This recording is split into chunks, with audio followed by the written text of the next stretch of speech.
October 11, 2017, 500 Sergeant. The call by President Donald Trump to fire National Football League players who knelt during the national anthem to protest against racial injustice was rejected by over two-thirds of American voters. Presumably, such action was deemed harsh and divisive. More tellingly, half of Americans said the protests were appropriate at the game, while 4 in 10 disagreed. While purists would recoil at the acceptance of politics in any sport, the unfortunate reality is that the two have long been intertwined. Separation might be well-nigh impossible.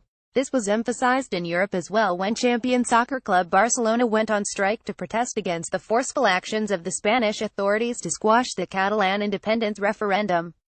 It would be willfully naive to state that sports can transcend politics when nations sponsor doping, boycott certain events and go to great lengths to stage the Olympic Games or World Cup. National sporting events often get state attention too. In the United States, a 2015 report showed how millions of dollars had been paid by the Defense Department to professional sports organizers to honor the military at games. Certainly, sports should be about fair contest, inspiring people worldwide, and the harmonious development of humankind, as the Olympic Charter declares. While these ideals should not be abandoned, one has to also acknowledge the reality of the mixing of politics and sports. It can be a force for good at times. For example, friendships struck by opposing players at the 1971 World Table Tennis Championship was said to have paved the way for US-China rapprochement the year after.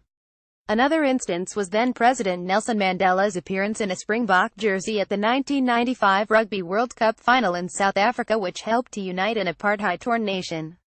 Against this checkered backdrop, a sportsman or sportswoman can scarcely be blamed for adopting a position for a political or social reason. While rules should exist to discourage all and sundry from using a sports platform to express political beliefs, one must be prepared for instances when individuals follow the dictates of their conscience to make a stand on an issue.